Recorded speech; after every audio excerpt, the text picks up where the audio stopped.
Hola a todos, hoy traigo una historia que parece inventada, pero está llena de verdad, misterio y tragedia. Es la crónica de cómo un simple campesino siberiano, Grigori Rasputin, llegó a lo más alto de la corte imperial rusa, se convirtió en confidente de los Romanov y, entre milagros, excesos y profecías, arrastró consigo a la última dinastía de Rusia hacia un final tan oscuro como inolvidable. Antes de las profecías, de los escándalos palaciegos y del misterioso sobrenombre de monje loco, Rasputín fue solo Grigori, un niño de rostro sucio y mirada inquietante en la vasta y despiadada Siberia. Para entender por qué no sobrevivirías ni un día como él, tienes que imaginar amanecer en Pokrovskoye, una aldea perdida en medio de la taiga, lejos del lujo de San Petersburgo, mucho más cerca de los lobos y el hambre que de los zares y los candelabros de oro. El frío era el primer enemigo. En invierno, la temperatura bajaba tanto que el aliento se congelaba en la barba y el agua de los cubos amanecía como piedra. Las casas eran de madera, sin aislamiento ni comodidades. Humo, hollín, el olor a cuerpos sin lavar y a sopa de repollo. Los campesinos compartían el espacio con gallinas, cabras y a veces hasta con los muertos recientes, esperando que la tierra descongelara para enterrarlos. Dormir era compartir el calor humano porque no había otra forma de sobrevivir. Grigori Yefimovich Rasputin nació en 1869, hijo de Yefim, un cochero del pueblo, y de Ana, una mujer silenciosa que parecía resignada a la vida dura. La muerte era una vecina habitual en su casa. De 8 hermanos solo sobrevivieron él y una hermana. Los demás se los llevó el hambre, el frío o alguna enfermedad sin nombre. Es probable que su infancia estuviera marcada por una soledad brutal, la certeza de que todo podía perderse en un instante y la necesidad de buscar respuestas fuera de lo evidente. Desde niño, Grigori era distinto. No ayudaba mucho en el campo ni con los caballos. Prefería vagar por los bosques, seguir el curso del río Tura o quedarse horas mirando el horizonte, absorto. Dicen que hablaba solo, murmuraba palabras incomprensibles y a veces entraba en trances extraños, tan profundos que asustaban a los demás niños del pueblo. Los adultos, entre supersticiosos y resignados, optaban por dejarlo en paz, como se deja en paz a quien parece haber sido tocado por algo incomprensible. Su madre, sobre todo, rezaba para que los demonios lo dejaran en paz o para que Dios le explicara algún día por qué había traído a ese hijo tan raro. En la Siberia de los zares, la religión era refugio y miedo a partes iguales. Los iconos colgaban en cada casa y la fe era el último consuelo frente a la muerte. Pero no era una fe intelectual, sino visceral, mezclada con superstición, cuentos de duendes, apariciones y milagros.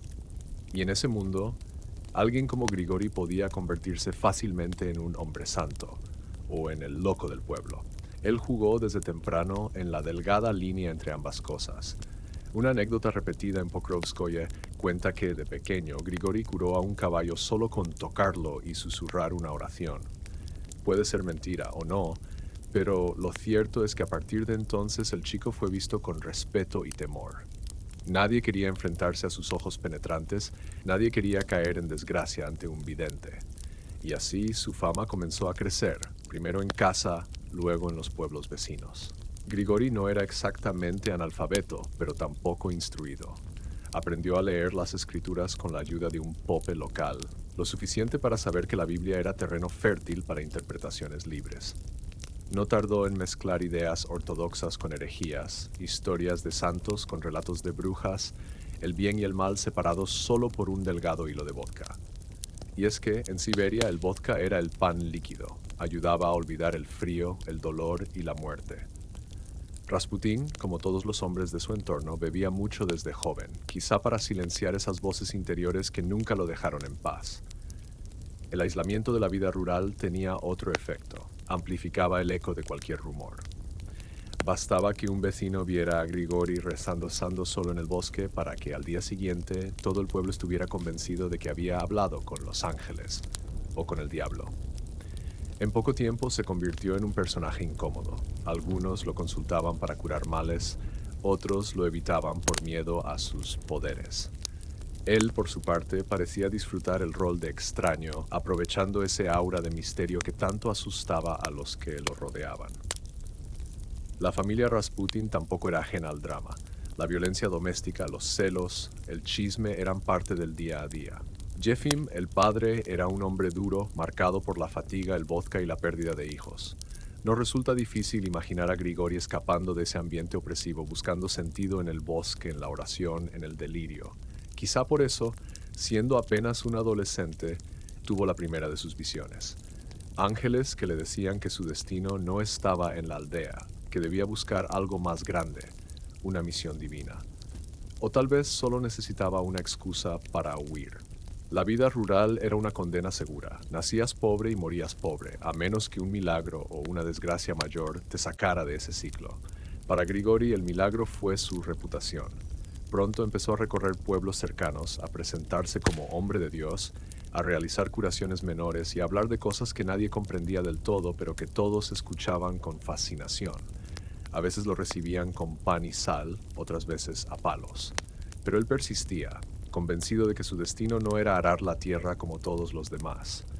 Y así el muchacho raro de Pokrovskoye inició su camino fuera del lodo y la miseria, no guiado por la ambición ni por el estudio, sino por una mezcla de carisma, locura y fe desbordada. Era, al mismo tiempo, el producto de un mundo brutal y el precursor de su propio mito. ¿Sobrevivirías tú un solo día en esas condiciones? Difícilmente, porque la Siberia de Rasputín era un infierno helado donde solo los muy duros o los muy locos podían salir adelante. Él fue ambas cosas. Su infancia y juventud estuvieron marcadas por esa contradicción. Hombre de fe y de excesos, místico y bebedor, temido, admirado, loco y santo. Todo eso antes de que siquiera soñara con la corte del zar o el destino trágico que lo esperaba en la otra punta del imperio. Pero esa es otra historia, y apenas estamos comenzando. Afuera la nieve caía como si nunca fuera a detenerse. Adentro, la penumbra de la capilla improvisada vibraba con rezos, gemidos y un aroma penetrante a sudor y cera. Si crees que la vida espiritual de Rasputín era paz, recogimiento y cánticos angelicales, te conviene sentarte. Esto era Siberia, y aquí la fe se mezclaba con la carne, el dolor y el delirio. En su juventud, tras abandonar Pokrovskoye por primera vez, Rasputín buscó refugio y sentido en la religión, pero no en la forma en que la entendería un pope respetable de Moscú. No, lo suyo era una búsqueda salvaje, fronteriza, desesperada. Vagó de monasterio en monasterio, enfrentándose a la sospecha de los monjes formales, que veían en él a un campesino ignorante, sin vocación verdadera, solo con la barba y el hambre de santo. Fue entonces cuando escuchó hablar de una secta semiclandestina, los Listi, los flagelantes. Esta hermandad, prohibida por la Iglesia Ortodoxa y perseguida por las autoridades, creía que el dolor físico y el éxtasis eran el camino más rápido hacia Dios. Practicaban rituales nocturnos donde el castigo del cuerpo servía para liberar el alma. Oraciones, cantos, danzas circulares hasta el agotamiento, autolesiones, gritos y lágrimas. La frontera entre lo sagrado y lo pagano era tan borrosa como la línea entre el dolor y el placer. Rasputín se sintió como en casa. No es que buscara el sufrimiento por sí mismo, sino la experiencia de sentir a Dios en cada célula. A menudo, en medio de esos trances colectivos, aseguraba ver la luz divina, recibir mensajes de los santos o flotar fuera de su propio cuerpo. Lo que para muchos era locura o blasfemia, para él era la prueba de que estaba en el camino correcto. Si alguna vez participaste en una fiesta que se va de las manos, multiplica eso por 10 y agrégale el temor reverencial a lo inexplicable. Así eran los rituales nocturnos de Rasputín y los suyos. Hombres y mujeres caían en estados de éxtasis, lloraban, se golpeaban el pecho, se abrazaban y a veces terminaban en orgías catárticas que dejaban a todos exhaustos y convencidos de haber visto el rostro de Dios. No era religión para corazones delicados ni para los que prefieren la misa de domingo y el sermón aburrido. En este ambiente, Grigori adquirió fama de guía espiritual, de hombre tocado por el fuego, pero también empezó a cultivar el arte de manipular y fascinar a quienes lo rodeaban.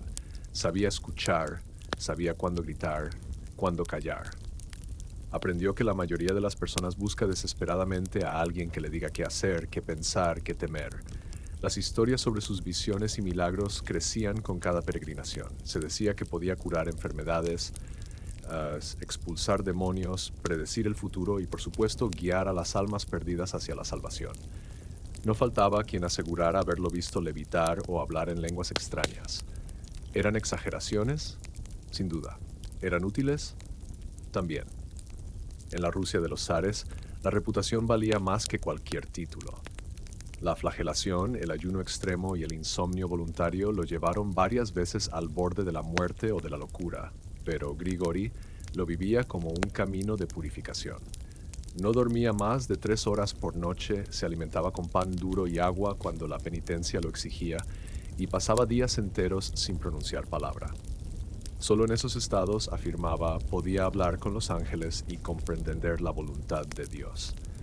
Sin embargo, la línea entre la santidad y el escándalo era peligrosamente fina. Las malas lenguas aseguraban que las ceremonias de Rasputín eran en realidad fiestas clandestinas disfrazadas de oración, un refugio para quienes buscaban placer bajo el manto de la fe. Las mujeres acudían a él en busca de sanación, consejo o simplemente un poco de emoción en vidas monótonas y grises. A menudo salían de sus encuentros pálidas, temblorosas y convencidas de haber experimentado algo sobrenatural. ¿Te ves capaz de soportar una noche entera de cantos, flagelaciones, hambre y visiones? ¿De jugarte el alma en un sótano helado, rodeado de fanáticos, sin saber si el que está a tu lado es un santo o un loco peligroso? Difícilmente. Y sin embargo, para Rasputín, esta intensidad era la única vida posible, la única manera de sentir que la existencia tenía sentido. De estos años nacieron sus más extravagantes relatos: noches en vela, milagros improvisados, promesas de redención instantánea y secretos susurrados en la oscuridad. Si crees que la fe siempre es tranquila y luminosa, deberías ver a Rasputín sudando, gritando y llorando bajo la luz temblorosa de una vela, porque para él la espiritualidad era guerra, contra el cuerpo, contra el diablo, contra sí mismo. Fue así, entre éxtasis y flagelaciones, que el campesino extraño de Siberia se transformó en un guía espiritual temido y buscado. Y fue así como forjó el carácter necesario para sobrevivir en un mundo en el que cualquier debilidad podía costarte la vida o el alma. Salir de Siberia no era solo cuestión de hacer la maleta, si es que tenías una, sino de desafiar el destino, la geografía y el propio sentido común. Imagina la escena. Un hombre alto, de barba espesa y ojos hipnóticos, cubierto por un abrigo raído, avanza por caminos de barro y nieve, con apenas unas monedas y una fe indestructible como equipaje. Así comenzó el verdadero viaje de Grigori Rasputín hacia la historia y el escándalo. Para entender por qué no sobrevivirías ni un día en su piel, basta pensar en la Rusia de comienzos del siglo XX.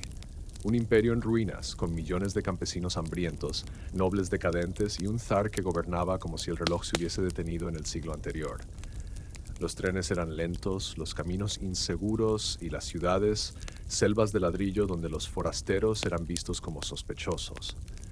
Rasputín, sin embargo, parecía avanzar con la certeza de quien se sabe protegido por algo inexplicable, o condenado por ello. El viaje a San Petersburgo fue largo, agotador y lleno de sobresaltos. Pasó por aldeas donde la gente vivía como en la Edad Media: niños descalzos, mujeres encorvadas bajo el peso de la leña, tabernas malolientes, rezos susurrados y vodka de mala calidad. En cada pueblo, Grigori se presentaba como hombre de Dios. A veces lo recibían con pan y sal, otras veces con burlas o piedras. Pero él persistía, convencido de que el destino lo llamaba. El trayecto lo llevó por monasterios, ermitas y lugares sagrados donde su fama ya se había adelantado. No era raro que, al llegar a una posada, lo miraran de reojo. Es Rasputín el que habla con los santos. Algunos le pedían consejo, otros cura para sus males, y no faltaban los que lo acusaban de hereje o charlatán. Aprendió rápido a navegar la delgada línea entre el respeto y el peligro, el rumor y la verdad. Y es que en la Rusia ortodoxa, un hombre con reputación de milagroso podía ser tanto salvador como víctima. Las autoridades religiosas lo miraban con recelo, los funcionarios civiles lo vigilaban y los campesinos se debatían entre la admiración y el temor. Un paso en falso, una palabra maldicha y podías acabar en prisión o peor. Aún así, nada detenía a Rasputín. Sus caminatas interminables lo llevaron primero a Kazán, donde visitó el famoso monasterio y, tras meses de viaje, finalmente a San Petersburgo, la capital imperial, el lugar donde el destino y la tragedia lo aguardaban. San Petersburgo era otro mundo. Luces eléctricas, tranvías, palacios de mármol y canales helados, un contraste brutal con la oscuridad rural de Siberia. Las calles olían a perfumes caros y a miseria. Entre los coches tirados por caballos y los soldados desfilando se mezclaban aristócratas, espías y mendigos. Era un lugar hecho para consumir y devorar a forasteros, especialmente a los que llegaban con fama y sin dinero. Pero Rasputín no se intimidó. Su aspecto tosco, su hablar campesino y su carisma brutal le abrieron puertas que en teoría deberían haberle estado cerradas. Sus primeros días en la capital los pasó en casas de oración, pequeños círculos de devotos y salones donde las damas de la aristocracia buscaban sentido a sus vidas vacías. Ahí el rumor de sus visiones y milagros empezó a crecer como una leyenda urbana. Dicen que Rasputín puede sanar, que ve el futuro, que tiene el favor de Dios. La nobleza rusa, aburrida y supersticiosa, estaba ávida de novedades y prodigios. Rasputín, con su mezcla de humildad y altanería, les ofrecía justo lo que necesitaban: un contacto con lo divino, una puerta abierta a un mundo de misterio y redención. Sus primeras protectoras, mujeres de alta sociedad, casadas con ministros y generales, lo acogieron como a un profeta, pero también como a un juguete exótico, algo entre el bufón y el mago. En poco tiempo, el campesino siberiano era tema de conversación en cenas y bailes de gala. Los hombres lo despreciaban y las mujeres lo idolatraban. Nadie sabía muy bien qué pensar de él, pero todos querían estar cerca, aunque fuera para observarlo de lejos y contar después que estuvieron con Rasputín. Pero la corte imperial era un nido de víboras. Intrigas, traiciones y chismes podían destruir reputaciones en cuestión de horas. Rasputín, que venía de un mundo donde la pelea era a puñetazos, debió aprender pronto que en la capital las puñaladas eran silenciosas y venían disfrazadas de sonrisas. Así empezó la transformación de Grigori, de vagabundo místico a figura influyente, de campesino sucio a invitado de honor en los salones dorados del imperio. Su viaje físico fue solo el principio. Lo que vendría después haría temblar los cimientos de Rusia. Y tú habrías soportado el hambre, el rechazo, los días y noches interminables en caminos sin fin. ¿Te hubieras atrevido a mirar a los ojos de los poderosos sin inclinar la cabeza? Difícilmente. Rasputín sobrevivió no porque fuera invulnerable, sino porque nunca tuvo otra opción. Nadie estaba preparado para Rasputín en la corte. Ni el protocolo de San Petersburgo, ni los tapices franceses, ni las miradas altivas de los chambelanes. Si un hombre podía romper todas las reglas sin siquiera saber que existían, ese era Grigori. Su entrada al palacio fue casi accidental. Corría el año 1905 y la familia imperial, especialmente la zarina Alexandra, buscaba respuestas desesperadas para su hijo Alexei, el pequeño zarevich que sangraba por dentro y por fuera debido a la hemofilia. Los médicos modernos fracasaban. Los curanderos de moda eran descartados uno tras otro. La corte, presa de rumores y miedos, estaba lista para creer en milagros o en cualquier cosa que se pareciera. Fue una dama de compañía, medio mística, medio intrigante, quien sugirió la visita de Rasputín. La zarina agotada aceptó sin saber que ese gesto sellaría su destino y el de toda su dinastía. Cuando Grigori cruzó por primera vez el umbral del palacio, las criadas se persignaron, los guardias cuchichearon y los cortesanos más astutos olieron escándalo. ¿Quién era ese hombre alto, de barba desordenada, ojos intensos y túnica raída, que caminaba como si el mundo le perteneciera? Su andar era seguro, casi arrogante. No hizo reverencia, no miró al suelo. Caminó derecho hacia la zarina y le sostuvo la mirada, algo inaudito incluso para los altos dignatarios del imperio. La impresión fue inmediata y eléctrica. Los que estaban presentes contaron después que en la sala bajó la temperatura, como si el propio destino hubiese entrado. Rasputín, con voz grave y pausada, habló poco y rezó mucho. Puso sus manos sobre Alexei, murmuró una oración en eslavo antiguo y prometió que el niño mejoraría. Lo increíble fue que al día siguiente, Alexei, contra todo pronóstico médico, amaneció sonriente y sin fiebre. Eso bastó. Alexandra quedó fascinada, convencida de estar en presencia de un santo. El zar, Nicolás II, más escéptico, se limitó a observar. Pero en la corte, donde todos vigilan y nadie confía en nadie, el rumor corrió más rápido que el fuego. La zarina está bajo el hechizo de un campesino siberiano. Ahí empezaron los problemas. La nobleza, que valoraba más la etiqueta que la verdad, se horrorizó ante la sola presencia de Rasputín. Su olor a pueblo, sus manos callosas, su manera de mirar a las mujeres, todo era una ofensa para el orden establecido. Los salones se llenaron de cuchicheos venenosos. El místico. Dicen que es un místico, o peor aún, un impostor, que tiene poderes o que es un farsante peligroso. Y mientras tanto, Grigori sonreía con una mezcla de humildad y descaro, sabiendo que los verdaderos poderosos eran los desesperados. Los sirvientes decían que al caer la noche veían a Rasputín pasearse por los pasillos, rezando en voz baja o conversando a solas con la zarina. Los ministros empezaron a temer su influencia. Los sacerdotes celosos lo denunciaban como hereje, pero él seguía imperturbable, como si supiera que el escándalo era su mejor armadura. En pocos días, Rasputín se convirtió en el tema central de toda conversación palaciega. Las damas de la corte, entre intrigadas y horrorizadas, acudían a él en busca de bendiciones y secretos. Los generales y príncipes, incapaces de competir con su aura de misterio, juraban que era peligroso, que debía ser vigilado o eliminado. La corte rusa, tan obsesionada con las apariencias, nunca había visto nada igual. ¿Y tú? ¿Podrías entrar en el salón dorado de los Romanov sin inclinar la cabeza, soportar el desprecio de duques y condes y aún así mantener la calma? Difícilmente, porque solo un loco o alguien tocado por lo inexplicable podía desafiar a todo un imperio con una simple mirada. Rasputín había puesto un pie en la corte, y la corte ya nunca volvería a ser la misma. Para cualquiera, una invitación al palacio de Alejandro era motivo de nervios, sino de terror. Para Rasputín, sin embargo, era como atravesar otra puerta más en ese laberinto al que lo había arrojado el destino.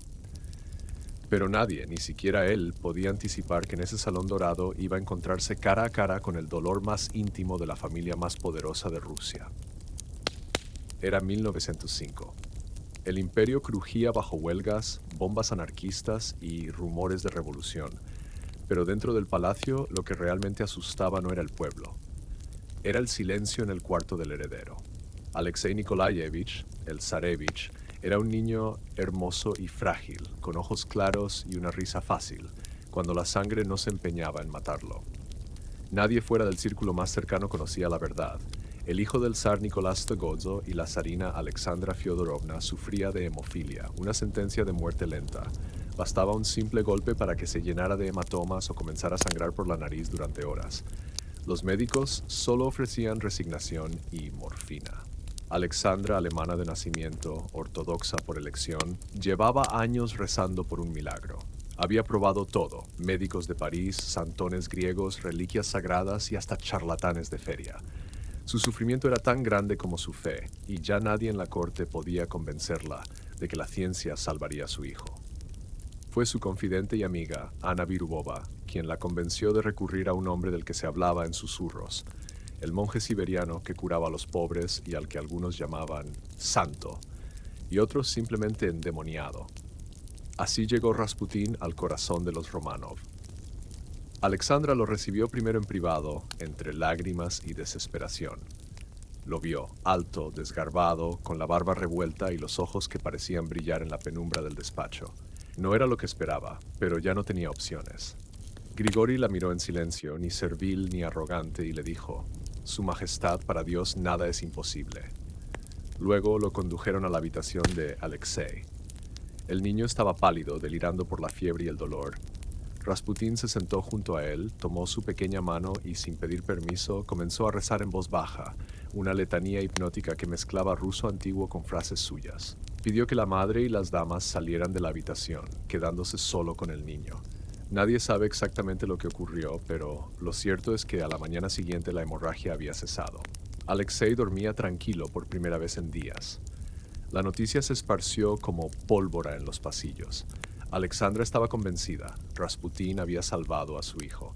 Nicolás II, hombre de carácter débil, se dejó arrastrar por la fe de su esposa. Pronto, Grigori fue recibido como un amigo de la familia. Las 4 hijas, Olga, Tatiana, María y Anastasia, lo llamaban nuestro amigo en cartas y diarios. A veces él jugaba con ellas en el jardín o se sentaba a la mesa a tomar té, como si todo aquello fuera lo más natural del mundo. Para la corte fue un escándalo inmediato. Los ministros se alarmaban de ver a ese hombre de aspecto salvaje paseando por los pasillos del palacio como si fuera uno más. Los generales murmuraban que el zar estaba hechizado, las damas decían que la zarina era su prisionera. Pero nada podía separar ya a Alexandra de Rasputín. Ella confiaba en él más que en su propio marido, más que en cualquier médico o sacerdote. Nicolás Guzl intentó tímidamente resistirse a la influencia del monje, pero cada vez que Alexei caía enfermo volvía a ceder. El futuro del imperio parecía estar atado a las oraciones de un campesino siberiano, y Rasputín, consciente del poder que le daban la devoción de la zarina y la fragilidad del zarevich, se movía con una mezcla de humildad y audacia, sabiendo que ningún título ni rango podía igualar ese vínculo casi sagrado. Los días de té y juegos eran seguidos de noches de oración y angustia. Alexandra escribía largas cartas a Grigori cuando estaba ausente, pidiéndole consejos, rezos y protección. A veces lo llamaba en secreto al palacio. Otras, él mandaba mensajes llenos de fe y advertencias. Las grandes duquesas, aún niñas, crecieron acostumbradas a la presencia de nuestro amigo, que les hablaba de Dios, de la humildad y del sufrimiento. El círculo íntimo de los Romanov se había cerrado alrededor de Rasputín, dejando afuera al resto del mundo. Fue el comienzo de una relación simbiótica y fatal. Para los Romanov, Rasputín era esperanza, consuelo y milagro. Para Rasputín, los Romanov eran refugio, poder y quizá redención. El pueblo nunca entendió la devoción de la zarina ni la confianza ciega del zar. La corte, en cambio, sí lo entendió. Era peligroso. Demasiado peligroso. Y así el monje loco y la familia imperial quedaron atados por el destino, entre la fe, el miedo y los susurros de traición que no tardarían en crecer. El palacio de Alejandro se volvía a otro mundo cuando caía la noche, y ningún invitado lo experimentó como Rasputín. Para la familia Romanov, él ya no era solo un visitante, sino una presencia constante y misteriosa. El hombre al que llamaban para bendecir a Alexei antes de dormir, el confidente de Alexandra en sus horas más oscuras, el extraño a quien incluso Nicolás Guzl a regañadientes concedía respeto. Pero era, ante todo, un hombre de excesos. Nadie lo entendió mejor que quienes compartieron con él las largas noches del palacio. Las jornadas en la residencia imperial comenzaban para los Romanov en medio de una rutina ceremonial meticulosa. Las hijas, Olga, Tatiana, María y Anastasia, practicaban piano y bordado, se escribían cartas entre ellas, leían cuentos o acompañaban a su madre en devociones religiosas. Alexei, el zarevich, si tenía un día de salud, recorría los jardines con sus perros y los soldados jóvenes que hacían de tutores y guardaespaldas. Pero cuando el sol caía y los rituales familiares daban paso al silencio, la atmósfera cambiaba. Ninguno de los niños Romanov olvidaba el momento de la bendición. Alexandra, temblando por dentro, llamaba a Rasputín a la habitación del heredero. Grigori, siempre desaliñado pero inexplicablemente solemne, se arrodillaba junto al lecho de Alexei. Le susurraba palabras suaves, a veces solo en voz baja para el niño. Era una escena extraña, casi teatral, pero para el pequeño zarevich significaba alivio. Después de la oración de nuestro amigo, las noches parecían menos dolorosas y el miedo a morir más lejano. Mientras las grandes duquesas se retiraban a sus dormitorios, intercambiando confidencias sobre la velada y la extraña figura del monje siberiano, el círculo adulto de palacio comenzaba su segunda jornada. La de las reuniones nocturnas, donde el destino de Rusia y el alma de la familia imperial parecían estar a la venta en cada brindis. La zarina Alexandra, agotada pero aferrada a la fe, prefería encuentros pequeños y silenciosos. Sentada junto al fuego, invitaba a Grigori a compartir té, escuchar sus historias, pedir consejos sobre el futuro del imperio y sobre el alma de su hijo. Las cartas que le escribía durante las ausencias de Rasputín eran casi súplicas. Mi querido y único amigo, protege a mi pequeño, guíanos en esta tormenta. Él respondía con profecías, advertencias y un afecto paternal que llenaba el vacío de una mujer aislada incluso entre la opulencia. Pero en otras salas del palacio y a menudo en las residencias de la aristocracia aliada, las noches eran todo menos devotas. Aquí era donde Rasputín mostraba su otra cara, la del hombre de pueblo que, bajo las lámparas de cristal, se sentía tan libre como en los caminos helados de Siberia. Las cenas privadas, a menudo organizadas por príncipes desilusionados, generales aburridos y damas que encontraban la religión aburrida si no venía con un poco de escándalo, se convertían en verdaderos banquetes de excesos. La mesa, vestida con manteles franceses y copas de Bohemia, ofrecía caviar, ganso asado, frutas y dulces traídos de Crimea. El vodka circulaba sin pausa y los brindis se sucedían hasta entrada la madrugada. Rasputín, a pesar de su origen humilde, dominaba el arte del brindis y del relato. Contaba historias de lobos y santos, de milagros en aldeas perdidas y de los horrores del hambre en Siberia.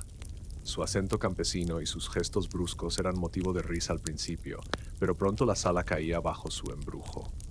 Sabía cuándo dejar caer una mirada cargada de misticismo, cuándo interrumpir la conversación con una oración, cuándo reír a carcajadas o cuándo dejarse arrastrar por el silencio y el misterio. Algunas noches se convertían en sesiones de confesión pública. Damas de la corte, impulsadas por el vino y la atmósfera casi mágica que creaba Rasputín, se atrevían a confesar secretos inconfesables, amores prohibidos, celos, miedos a la muerte, resentimientos contra la zarina o el propio zar. Rasputín escuchaba con paciencia, bendecía a unas, reprendía a otras, y a veces se permitía un consejo ambiguo, lo bastante oscuro como para que todos siguieran regresando en busca de respuestas. Los rumores sobre su conducta en esas noches crecían sin control. Decían que abrazaba a las damas durante los bailes, que besaba las manos y las frentes con una intensidad impropia de un hombre santo, que su cercanía provocaba rubores y temblores.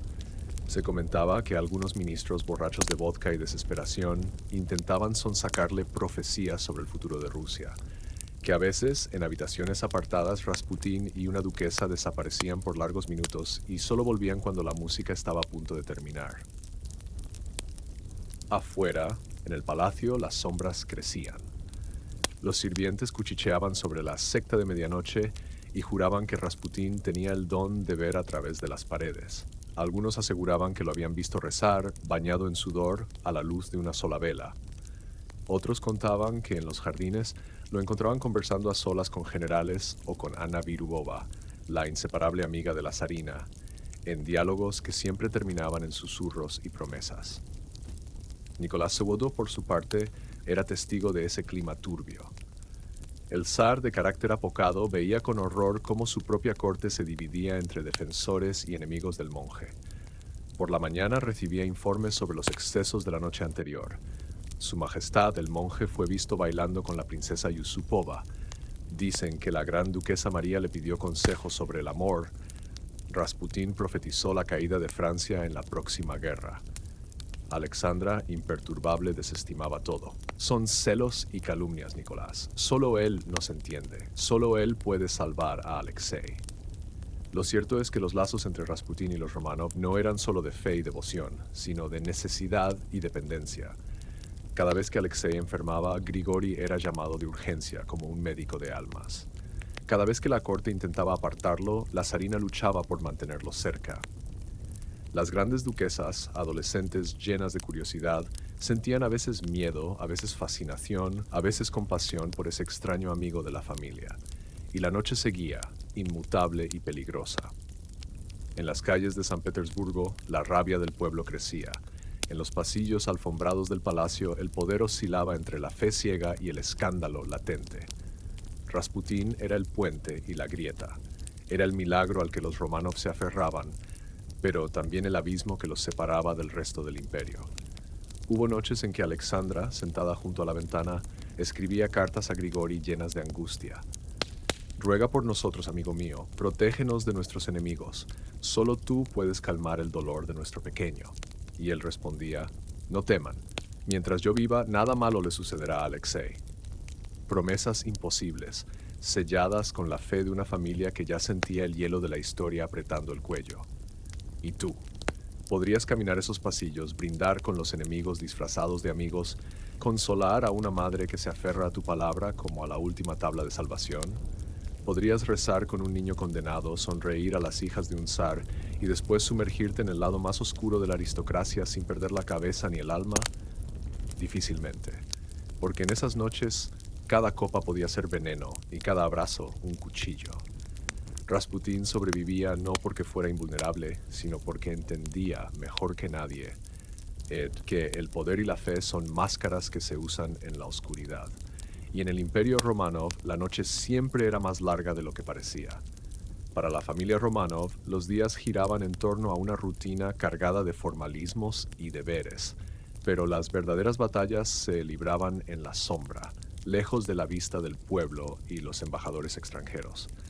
A medida que Rasputín se volvió indispensable para Alexandra, el palacio de Alejandro se convirtió en un campo de batalla invisible donde los milagros y las conspiraciones iban de la mano.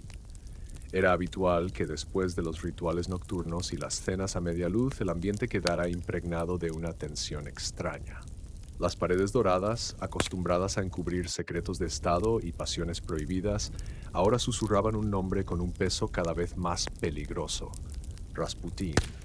A los ojos de Alexandra, Rasputín era un santo moderno.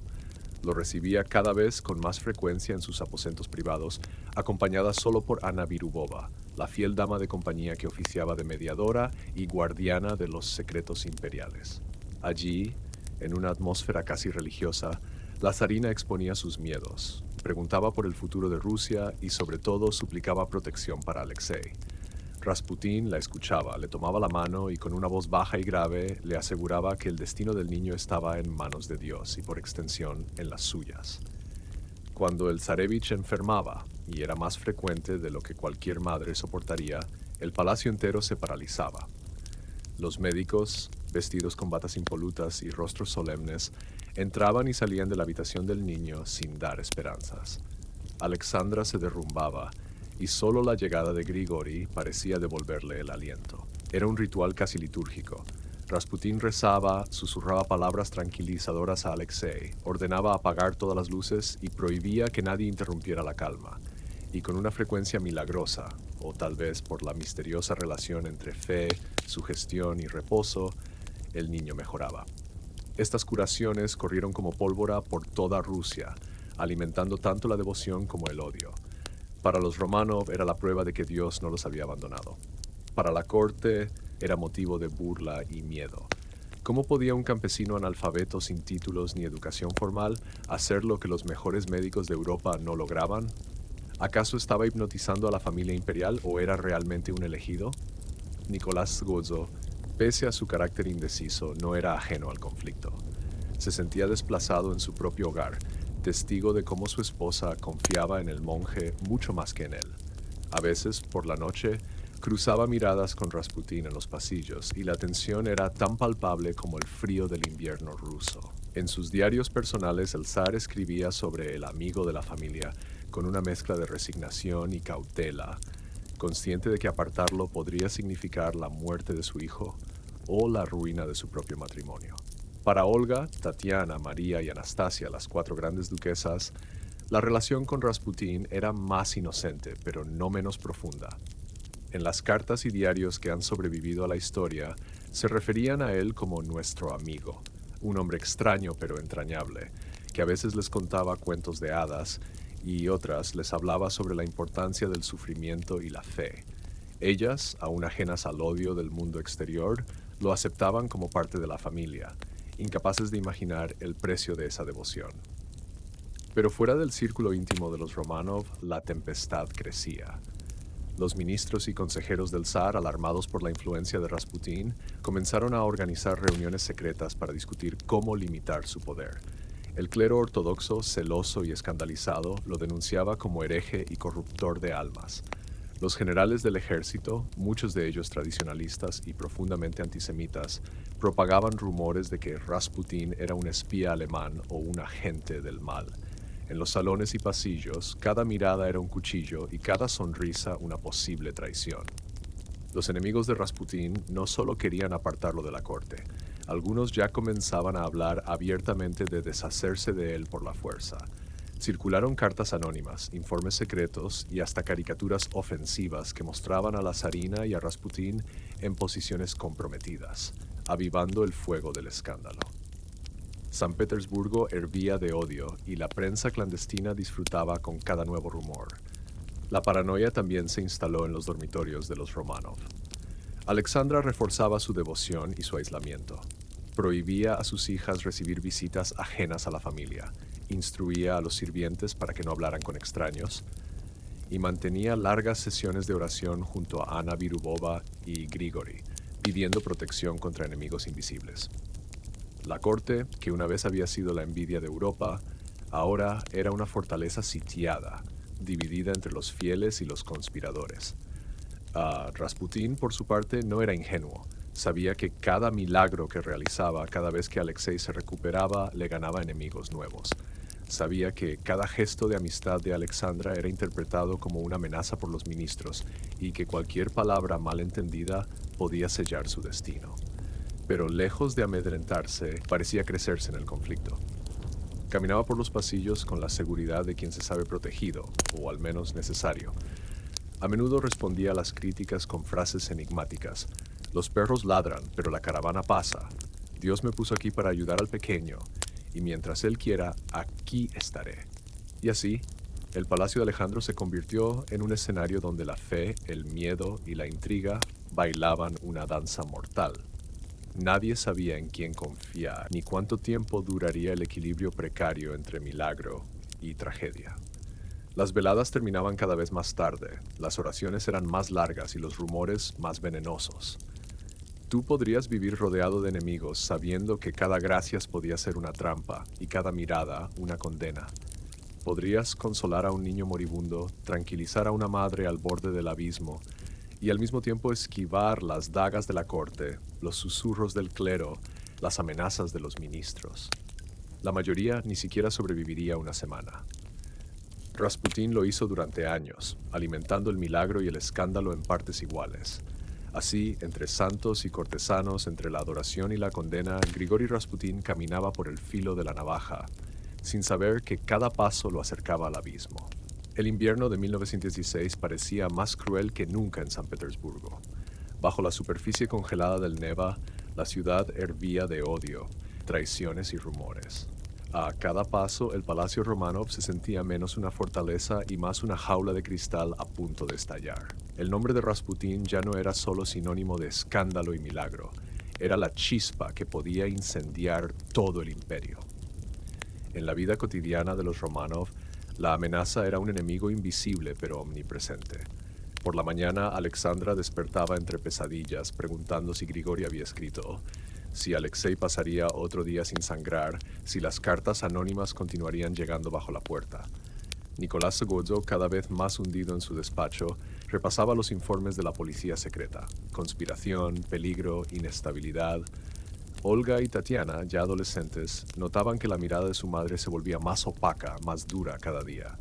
María y Anastasia, inquietas y curiosas, solo sabían que el palacio estaba repleto de miedo y que cualquier ruido podía ser el último. Pero era Alexei, el pequeño zarevich, quien lo sentía con mayor crudeza.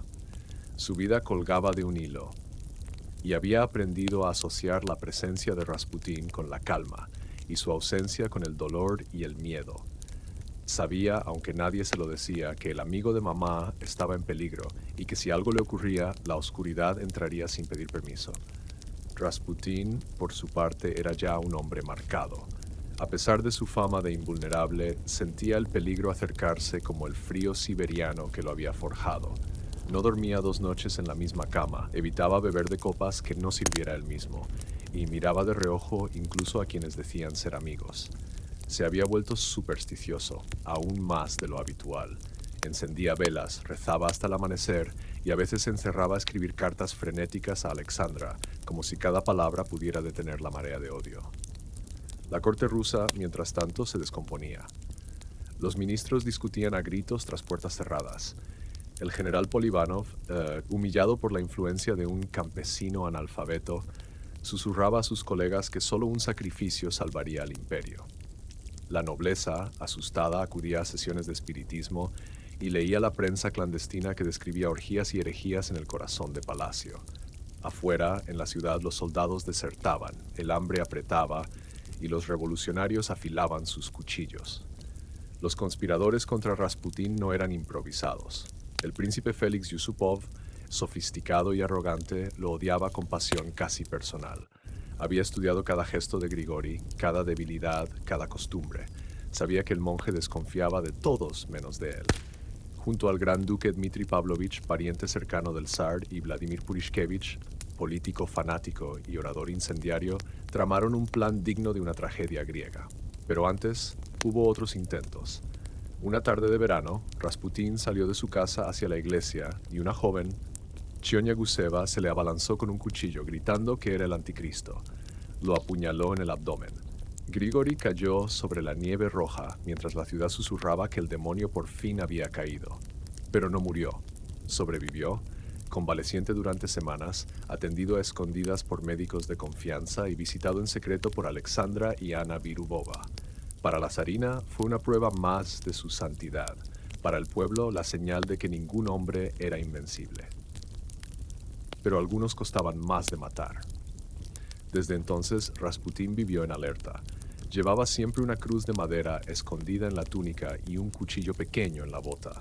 Mandó instalar cerraduras nuevas en su casa y exigía ver la preparación de cada comida. Mandó cartas a la zarina advirtiéndole: «La sombra está cerca, Matushka. Si yo caigo, Rusia caerá detrás de mí». Alexandra, cada vez más aislada, solo encontraba paz en las misas privadas y en los abrazos de sus hijos. El zar, por su parte, se alejaba más y más de su familia, incapaz de decidir entre la lealtad a esposa y la presión implacable de la corte. El ambiente se volvió irrespirable. En las cenas oficiales nadie miraba a los ojos. Los sirvientes temblaban al ver pasar a Rasputín, temiendo que pronto llegara la policía para arrestarlo o para matarlo. En los pasillos, las hijas Romanov escuchaban sin querer los susurros de los ministros. Todo se arreglaría si desapareciera ese monje. Olga anotó en su diario: «Hay odio en todas partes. ¿Por qué todos le temen tanto? A veces tengo miedo de lo que pueda pasarle, y a nosotros». El clima de paranoia no era exagerado. La prensa subterránea publicaba dibujos obscenos de Rasputín abrazando a Alexandra, cuentos de brujería, chismes sobre orgías en palacio. El pueblo, desesperado y hambriento, creía cualquier cosa. Los revolucionarios gritaban que el zar era un títere del monje y que solo su sangre podría limpiar Rusia. La noche decisiva llegó, helada y sin luna. Rasputín recibió una invitación de Félix Yusupov, quien supo tocar su vanidad y su sentido de deber. «Ven, Grigori Yefimovich, hablemos del futuro de Rusia. Te necesito para ayudarme a salvar la patria». La escena en el Palacio Moika fue surrealista. Música suave, luces tenues, el perfume caro de los salones enfrentado al hedor del miedo y la traición. Rasputín aceptó vino y pasteles, según la leyenda, envenenados con suficiente cianuro para matar a un regimiento. Pero Grigori siguió bebiendo, comiendo, riendo. Los conspiradores sudaban frío, se miraban con terror, y si era realmente inmortal, y si matarlo solo desataba la maldición que él mismo había anunciado. Félix, enloquecido por el fracaso del veneno, sacó una pistola y disparó a quemarropa. Rasputín cayó y todos respiraron aliviados, hasta que, en el silencio, el monje se incorporó, tambaleante, con los ojos encendidos de furia. Corrió por el pasillo, herido, sangrando, intentando llegar al patio. Lo alcanzaron, le dispararon de nuevo, lo golpearon y finalmente lo arrastraron al río helado. Allí, bajo la luna rota, terminó la vida de Grigori Rasputín. Su cadáver fue hallado días después, manos crispadas, rostro desencajado. La autopsia, rodeada de rumores y miedo, decía que el agua helada fue lo que finalmente lo mató. Hasta el último segundo, había luchado contra la muerte. La noticia fue un terremoto en Palacio. Alexandra gritó y lloró durante días, convencida de que la profecía se cumpliría. «Si yo muero antes que vosotros, zar y zarina, no pasarán 2 años antes de que perdáis el trono, y vuestros hijos y Rusia perecerán». Alexei cayó en una tristeza profunda y nunca volvió a confiar en ningún médico ni sacerdote. Olga, Tatiana, María y Anastasia se encerraron en sí mismas. Nicolás de Godo, impotente, vio cómo la corte celebraba y el pueblo seguía hambriento y furioso. Sin Rasputín, los Romanov estaban más solos que nunca. Para los enemigos fue un triunfo breve.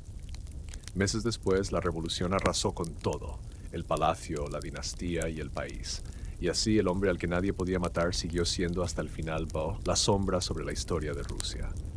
El eco de la muerte de Rasputín resonó como un tañido lúgubre en los pasillos de la familia imperial. En los días y semanas posteriores, el palacio de Alejandro se llenó de sombras más densas que cualquier noche siberiana. Era como si, al caer el monje, se hubiera roto el último dique que protegía a los Romanov del destino que se avecinaba. Para Alexandra, la zarina, el vacío fue inmediato y absoluto. Perdió el sueño. Se volvió aún más hermética, obsesionada con oraciones, reliquias y cartas pasadas. A las noches de llanto le seguían los días de inercia. En sus oraciones repetía el nombre de Grigori una y otra vez, como si aferrarse a su memoria pudiera traerlo de vuelta o al menos detener el derrumbe. Sus hijas la miraban sin saber cómo ayudarla. Alexandra, tan fuerte y orgullosa en otros tiempos, ahora parecía desmoronarse bajo el peso de la soledad. Nicolás Kodzo sentía la presión en cada fibra de su cuerpo. Por primera vez se enfrentaba a la realidad sin el protector de su hijo, ni el intermediario espiritual que calmaba la ansiedad de Alexandra.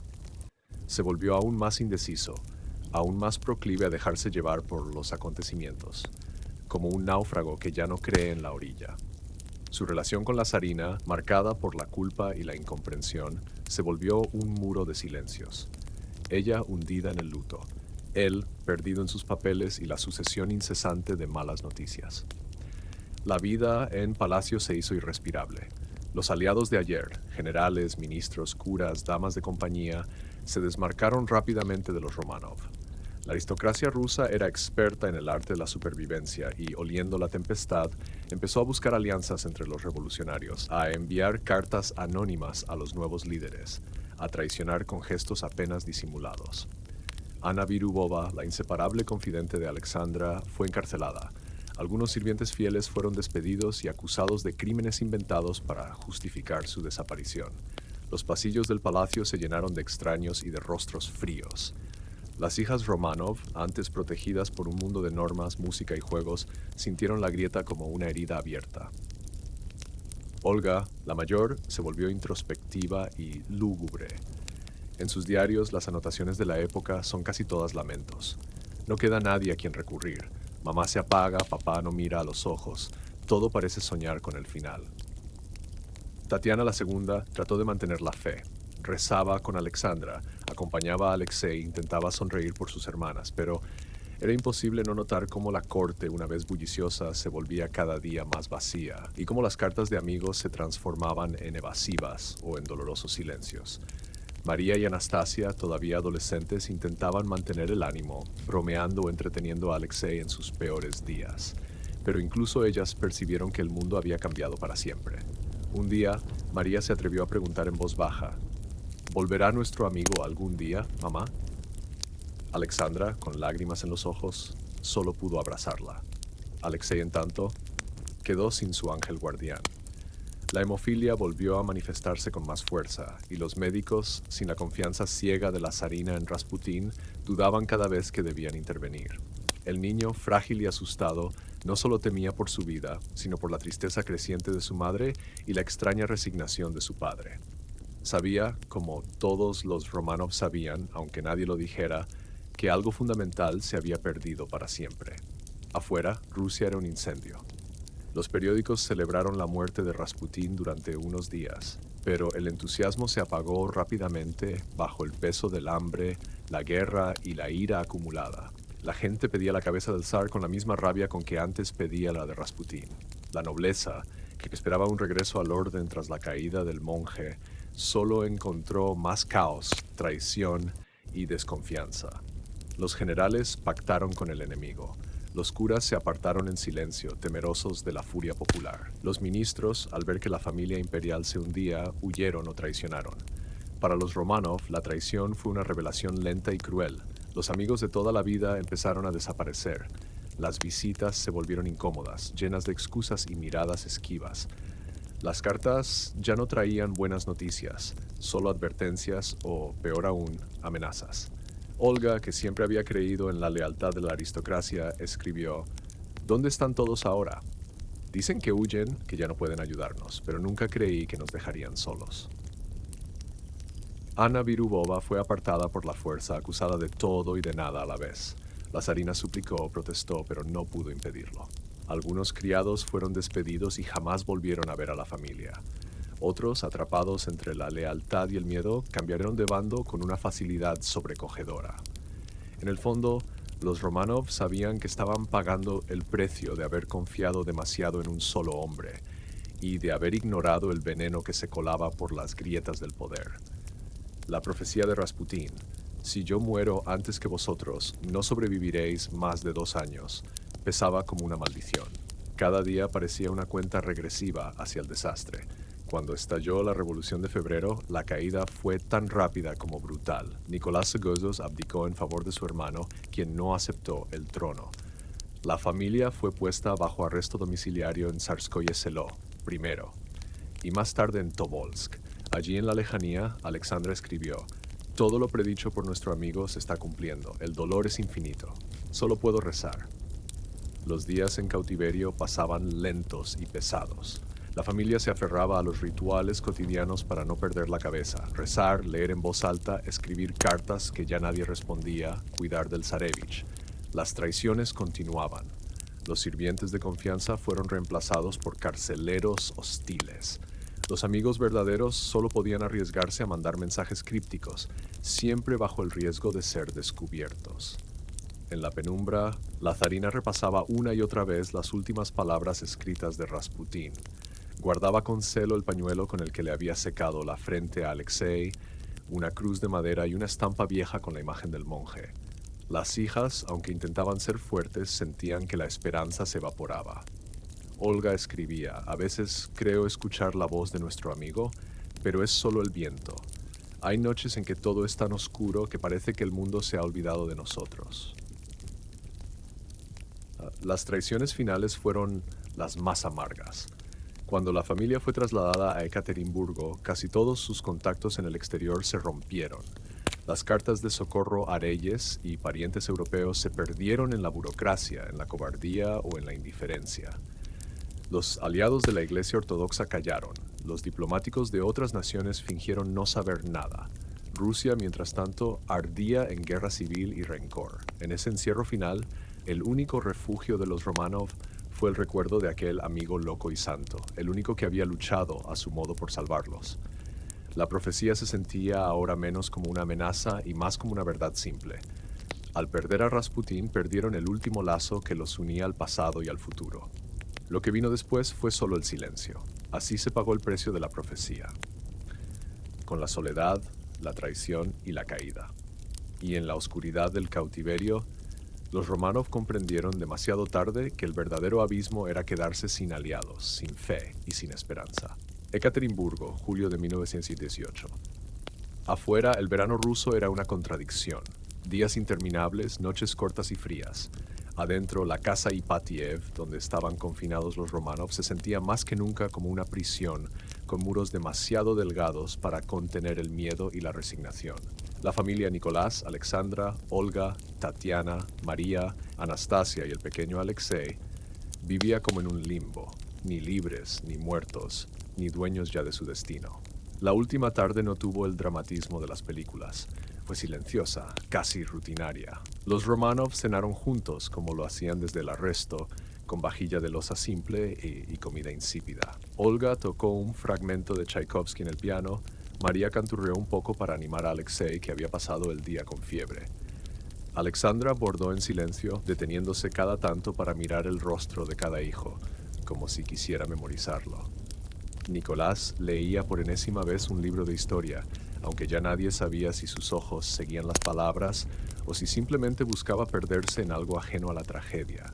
La casa entera respiraba tensión. Los guardias estaban más nerviosos, más bruscos, más ausentes. Había rumores, un traslado, una ejecución, una negociación con los checoslovacos. El eco de la guerra civil llegaba hasta las paredes en forma de cañonazos lejanos y noticias fragmentadas. Olga, la mayor, percibía el peligro en cada gesto. Escribió en su diario: «Hay un silencio extraño en la casa. No temo a la muerte, pero temo el dolor de mamá y papá. Nos han dicho que prepararemos las maletas. No sé si es esperanza o una mentira más». Alexandra, en el fondo, ya no esperaba milagros. La muerte de Rasputín había extinguido la última chispa de fe en una salvación terrenal. Esa noche rezó con más fervor que nunca, sosteniendo en la mano la cruz de madera que nuestro amigo le había regalado años antes. En sus labios una oración temblorosa. Señor, no nos abandones en la hora final, permítenos partir juntos y no permitas que se haga escarnio de mis hijos. Luego se acercó a Alexei, le acarició el cabello y lo bendijo. Le pidió a Olga y a Tatiana que ayudaran a sus hermanas a prepararse, a ser valientes, a rezar. La intimidad de esas horas no era grandilocuente, era una mezcla de miedo, cansancio y un amor que solo puede forjar el dolor compartido. Al caer la noche llegó la orden: preparen sus cosas, serán trasladados por su seguridad. Nadie lloró, nadie protestó. Hacía tiempo que las palabras no tenían sentido. Cada miembro de la familia agarró lo poco que poseía: una foto, un libro, una muñeca, una cajita de madera. Alexandra y las niñas cosieron las joyas familiares en el forro de sus vestidos, no por vanidad, sino como último amuleto, último acto de dignidad. Alexei, débil, fue cargado en brazos por Nicolás. En la madrugada, los guardias entraron con linternas y rifles. Por favor, sigan a la planta baja, el camión ya está listo. Las palabras sonaban vacías, casi gentiles, pero nadie en la habitación se engañaba. Los condujeron por el corredor oscuro, en fila, en un silencio solo interrumpido por los sollozos reprimidos de Anastasia y la respiración agitada de María. En el sótano les ordenaron esperar mientras se acomodaban para una foto. La familia se sentó, unos en sillas, otros de pie detrás, como en los viejos retratos oficiales, pero la atmósfera era irreal, densa, cargada de presagios. Alexandra tomó la mano de Nicolás. Cruzaron miradas. Nadie dijo adiós, pero todos sabían que era el final. En ese sótano mal iluminado, el tiempo se detuvo. Su Majestad, por orden del Soviet, ustedes van a ser ejecutados. Por un instante no hubo reacción. Fue Tatiana, la más firme, quien susurró una oración. Nicolás alcanzó a volverse hacia sus hijos cuando estalló la primera salva de disparos. El caos fue inmediato y absoluto. Humo, gritos, cuerpos cayendo, el olor metálico de la sangre llenando el aire. Las balas rebotaban en las paredes, algunas rebotaban en los forros de los vestidos, donde las joyas intentaban en vano ser escudos contra el destino. En medio del estruendo, Anastasia intentó proteger a Alexei, pero el pequeño Zarevich, el relato cruza épocas, geografías y sensibilidades, mostrando cómo una tragedia puede moldear la memoria de generaciones enteras. En el siglo que siguió a la última noche de los Romanov, Rusia cambió de piel muchas veces, pero nunca logró desprenderse de sus fantasmas. Los cuerpos de la familia imperial, ocultos en una fosa anónima por décadas, parecían condenados a vagar por la memoria del país como almas errantes. Rasputín, por su parte, fue enterrado, dicen, en un rincón secreto del monasterio de Alejandro Nevsky, pero su tumba fue profanada y desapareció, como si el destino mismo se negara a dejarlo descansar. La leyenda, sin embargo, solo se hizo más fuerte. Durante la era soviética, la historia oficial intentó borrar a los Romanov y demonizar a Rasputín. Se prohibieron sus nombres, se destruyeron imágenes y se reescribió la historia en clave de clase y progreso. Pero la gente, incluso en la URSS más estricta, seguía susurrando historias sobre el Zarevich sangrante, la zarina alemana, las 4 grandes duquesas y el monje loco que lo veía todo. Había quien creía que la tragedia era un castigo divino, otros que era una injusticia sin redención y muchos más que todo era parte de un misterio indescifrable, tan ruso como el invierno y la fe. El siglo XX avanzó a golpes. Guerras mundiales, gulags, la caída del comunismo. Cada crisis, cada fracaso, devolvía a la superficie el recuerdo de los días dorados y sangrientos de los Romanov. En la televisión estatal y en los periódicos clandestinos, Rasputín era alternadamente villano y mártir, profeta y monstruo, chivo expiatorio y último visionario. En los años del deshielo, cuando el régimen soviético comenzó a relajarse, el mito resurgió con más fuerza. En las películas, Rasputín fue retratado como brujo siniestro, amante demoníaco o chamán primitivo. En novelas y obras de teatro, su imagen oscilaba entre el salvador incomprendido y el corruptor del trono. Los Romanov, por su parte, pasaron de ser opresores a mártires nacionales, símbolo de una inocencia perdida y una Rusia rota por el exceso de modernidad y violencia. La búsqueda de los restos de la familia imperial se volvió una obsesión para algunos. En 1991, casi por accidente, se hallaron en una fosa a las afueras de Ekaterimburgo. Científicos, forenses, religiosos y políticos se pelearon por la autenticidad de los huesos. Las exequias, cuando finalmente se celebraron en la Catedral de San Pedro y San Pablo en San Petersburgo, fueron un espectáculo de reconciliación nacional.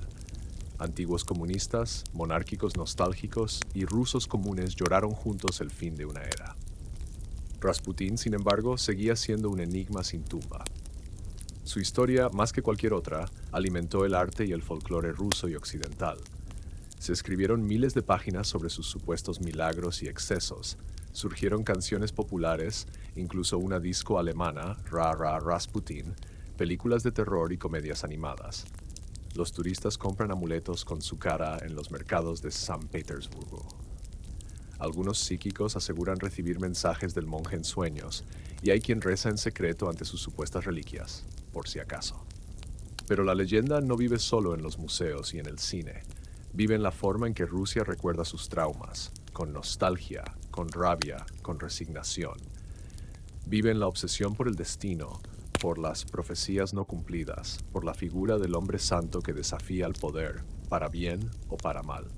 Para los descendientes de los Romanov que viven hoy, la herencia es una mezcla de dolor y orgullo, y una pregunta sin respuesta. ¿Qué habría sido de Rusia si no hubieran confiado en Rasputín?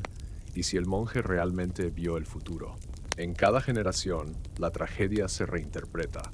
En las escuelas, los niños escuchan versiones suavizadas o truculentas. Los libros de historia se corrigen, las películas se reeditan, los monumentos se erigen y se derriban. Pero el eco no se apaga. De vez en cuando el país entra en crisis, resurgen los nombres: Nicolás, Alexandra, Alexei, Anastasia y siempre, como una sombra obstinada, Rasputín. En las noches de tormenta, los abuelos todavía cuentan que, si escuchas bien, puedes oír los pasos del monje loco en los corredores del Kremlin o ver el reflejo de las hijas del zar en el hielo del Neva. Hay quien asegura que la maldición no se ha roto y que mientras no se resuelva la historia, Rusia seguirá buscando su alma en el espejo roto de su pasado. Quizá ese sea el verdadero final. No hay final. La leyenda de los Romanov y de Rasputín es una herida y una advertencia, un canto de cisne y una profecía sin cumplir. Es el recordatorio de que a veces la historia más poderosa no es la que se escribe en los libros, sino la que se susurra al oído cuando la noche es más larga y el frío más profundo. Así, la sombra de aquel monje que nadie logró comprender ni matar del todo sigue viva. En cada pregunta sin respuesta, en cada secreto sin resolver, en cada nostalgia rusa por la inocencia perdida y la esperanza de redención. Y mientras haya alguien que pregunte, ¿y sí?, la historia y el mito seguirán esperando su desenlace.